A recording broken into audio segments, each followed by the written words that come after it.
The Fox Virginia News at 10 is next. Tonight, a local housing group is looking to buy a property in one of the busiest parts of town, hoping to add some affordable housing to it. We've got the details straight ahead.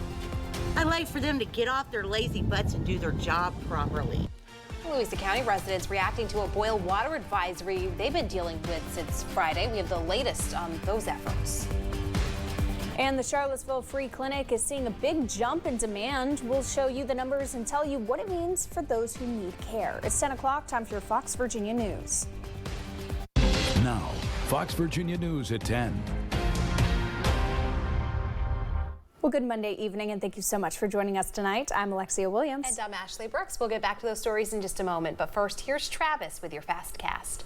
And now, your CBS 19 Weather Authority forecast from the Bright Star Care Charlottesville Weather Center. Bit breezy at times today, but with sunshine, we did manage highs this afternoon in the middle 50s. Pleasant weather to start this new work week. Cooling tonight. Not so much on the frigid side. We've got 30s and 40s right now. 41 degrees in Charlottesville, 42 in Standardsville, 34 for Louise and Scottsville. The temperature's already at or below freezing in parts of the Shenandoah Valley. There have been rain and snow showers in West Virginia for the last several hours. Those will continue, but the clouds not quite surviving the trip through the Shenandoah Valley over the Blue Ridge Mountains. So that means skies will stay mostly clear. Low tonight at 32 in Charlottesville, outlying areas in the upper 20s. Tuesday, any sunshine we get will happen mixed with clouds before 10 a.m. After that, returning cloudy for the remainder of the day, but we will stay dry for the daylight hours. A little cooler because of the clouds, a high of 48 degrees, but these clouds, part of a weak storm system that'll bring precipitation. The question is, what type will we get? Well, the answer for you in just a few minutes. All right, Travis, thank you. Our top story tonight, a local housing group is looking to put affordable housing in the most popular part of the city, the downtown mall. Fox Virginia's Garrett Witten spoke with members of the Charlottesville Redevelopment and Housing Authority who wants to get a hold of this property. Hi, Garrett. Alexia and Ashley, affordable housing and more, actually. The group is looking to use some of the property as office space for them and other local nonprofits and retail space for small business in the community. We are, as a housing authority, always looking to be able to provide new opportunities for our residents. A property sandwiched between East Water Street and East Main Street is up for sale, and a local housing group is looking to get their hands on it. There are several different opportunities in which we believe that we could utilize that space for. Dr. Wes Bellamy, chair of the Charlottesville Redevelopment and Housing Authority, says a resolution drafted by the CRHA expressing its desire to purchase a property on the downtown mall was passed by the board Monday night. It's something in which we're looking to be not just a quote-unquote traditional housing authority. So their hope is to actually use part of it for office space, both for CRHA and potentially some community nonprofits. City Councilor Michael Payne, who sits on the board, lists the potential uses for the property. There's some existing apartments at the top level of that building, and they would explore using those units for affordable housing. But then the bottom retail spaces they would want to use as kind of a business incubator for small businesses in the community. The addresses 310 to 312 have been up for sale for $2.75 million, according to Collier's Realty. CRHA is offering $2.65 million. Well, they've identified available money, and in part, it's expected to come from the sale of their Avon Levy property to the city for $4 million. Bellamy says the purchase of this property would give them one more way to be a non-traditional housing authority. We firmly believe that in today's time, in the year 2024, we have to think outside of the box. We have to have a wide variety of different ways in which we can serve our residents, and that's exactly what we're looking to do.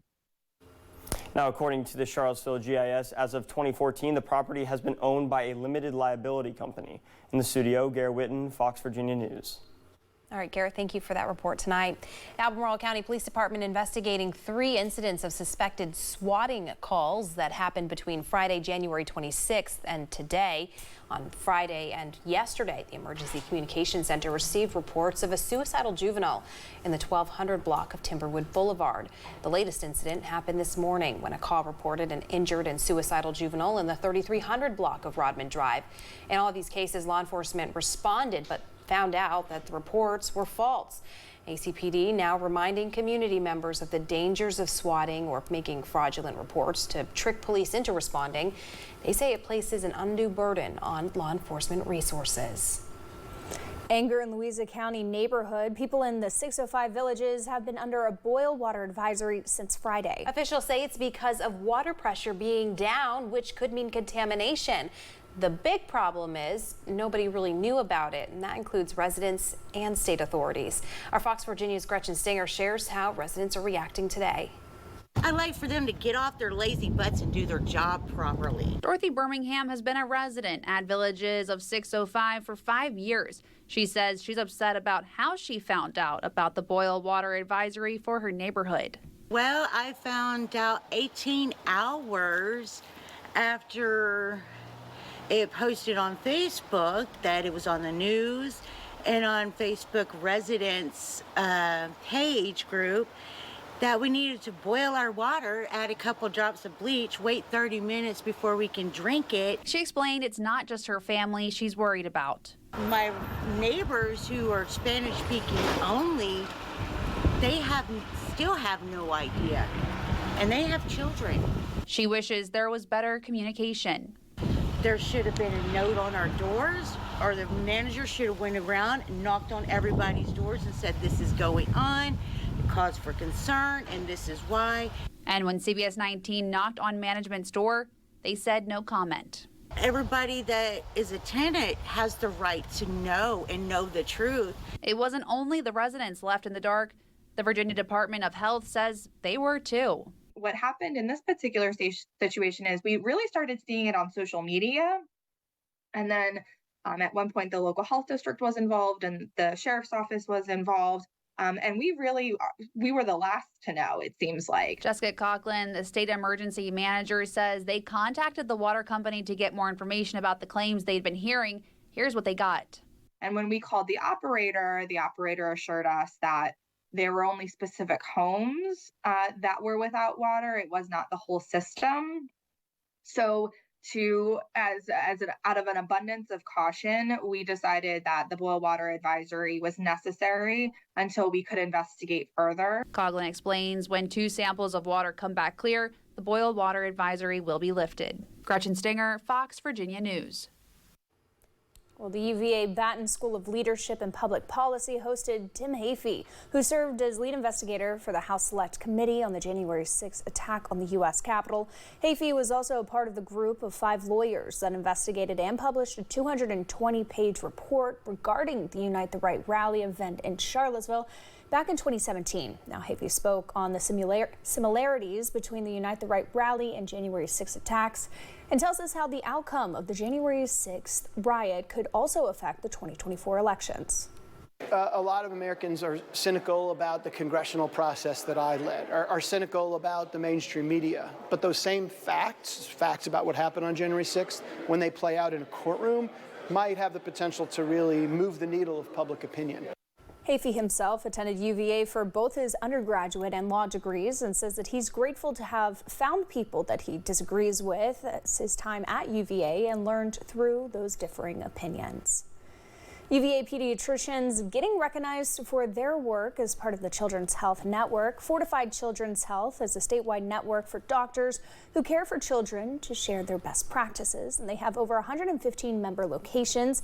UVA Health, they're a founding member. Now, Fortify has top outcomes for patients and reduce patient costs by contracting with insurances. Fortify was awarded a URAC accreditation, which their director says forwards their mission. We really want to make sure we remain child-focused and clinician-led and data-driven. And those are things that our URAC accreditation has highlighted, and we want to make sure we continue to focus on. That accreditation has ongoing guidelines and will allow Fortify to keep improving their practices. If you are looking to schedule your yearly checkup and are experiencing months and months of waiting times, well, don't worry, you're not alone. And not only are many of the primary care systems experiencing overwhelming amount of patients, free clinics are too. Our Fox Virginia's Sarah Allen reports. We've seen increasing number of patients. A lot of this is people delayed care because of COVID, and now people feel comfortable. They're starting to come back to the doctor. The Charlottesville Free Clinic saw a 15% increase between 2022 and 2023. We served 2,300 patients in 2022 compared to 2,700 patients in 2023. Now, this demand expands way beyond Charlottesville. The Virginia Association of Free and Charitable Clinics reported their numbers climbed a whopping 19% between 2021 and 2022 and hasn't slowed down yet. One explanation for the spike in demand is the financial burden of healthcare costs. Many of the patients at the free clinic in Charlottesville do not have medical insurance. They're usually working and they just make too much for Medicaid, but not enough for to be able to afford health insurance in the market. Barnhart said that many of the volunteer doctors are employed by Sentara or UVA Health and put in extra hours outside of their jobs to come and help those who need the free care most. She said that people can see if they qualify for the free clinic through their website, sevillefreeclinic.org. In Charlottesville, Sarah Allen, Fox Virginia News. Well, rescue dogs from across the country, including some from our area, are getting ready for the Puppy Bowl. The Puppy Bowl brings rescue puppies together for their own Super Bowl. The puppies play games and get to show all the incredible things they can offer to a home while spreading awareness about rescuing a pet. Green Dogs Unleashed has sent special needs puppies to the bowl for many years, and each year it gets bigger and better for these pups looking for a home. This gives the community and the general public the opportunity to see just how incredible deaf and sometimes deaf and vision impaired puppies can be. They can do absolutely anything any of the other pups can do. Green Dogs sent 8 puppies to the Puppy Bowl, and some have already been adopted by families. Though there will be a viewing party at Patch Brewery to cheer on these puppies, and it's on February 11th. And you can find more information on our website. Absolutely adorable. I love that they're also including all different types of puppies in that as well. So yes. That's so important. Oh, yes. The White House is wary of making border war break out. The U.S. is weighing its options after 3 soldiers were killed by a drone strike in Jordan. Officials say they will strike back, but don't want a full-on war with Iran. I'm Connor Hansen in New York. I've got the details. Plus, a correctional officer saving the life of an inmate in California. Details on his heroic act straight ahead. No major storm systems on the horizon, the lower 48, but it's not to say we don't have precipitation coming. I'll tell you when to expect some rain and snow showers after this. And now, your CBS 19 Weather Authority forecast from the Bright Star Care Charlottesville Weather Center. If you're a fan of sunshine today, definitely your day. JES Skyline Network cam time-lapse from the show. Yes, we had a few clouds here and there, but the afternoon was mostly clear. Sunset, half decent, and skies remain clear even at this hour. We've got clouds to our north, our east, or west. We're kind of sandwiched in between right now. And if you really do like clouds, hey, Monterey, Virginia, beautiful little town, but that's the closest you got to go to see any. Right now, 40 degrees outside of Ryer Road Studio, 41 at Show, 38 at top Carter Mountain. Still a bit breezy at elevation. It's been breezy for a good chunk of the day, but at least in the lower lying areas, the winds have calmed down quite a bit. 30 in Stanton, 33 in Elkins, West Virginia. Much cooler air lurking just over the Blue Ridge Mountains, having a very difficult time traversing the mountains. And I think overnight tonight, we're going to stay, let's just say, seasonable with lows in the 20s and lower 30s. Though for what it's worth, we are several degrees colder than 24 hours ago in central Virginia. So skies will stay clear for the overnight as high pressure kind of moves off to the east. But what I'm watching for tomorrow and Wednesday is this little mess of fronts. This is what we call an Alberta Clipper. It's a weak low pressure system dropping out of Western Canada, skims across the Great Lakes. Usually doesn't have a lot of moisture associated with it. So when it's cold enough, you probably hear the term Alberta Clipper more with light accumulations of snow. And yes, it's possible that we could see some snow showers early Wednesday morning in the mountains, but most of what we get Wednesday morning will be in the form of rain. So this is an Alberta Clipper that's going to kind of give us a mixed bag, if you will.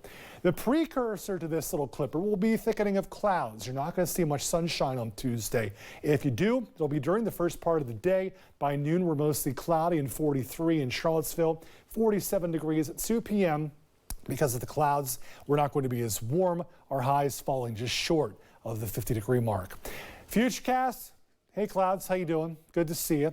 As far as the rain and snow showers, I don't think they're going to get here until, say, maybe early Wednesday morning, although this has really changed quite a bit since about 3 hours ago. Futurecast now hinting that we get nothing. And I think there might be a few rain and snow showers, but that said, mountains, valley, no accumulation expected.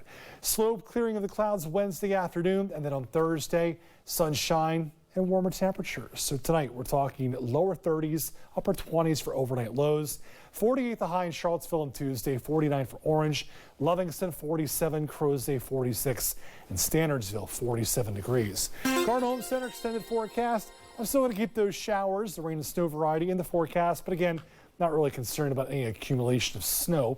Mid to upper 50s Thursday, Friday. Sunshine, lower 50s Saturday and Sunday. Upper 40s next Monday. Maybe a couple showers.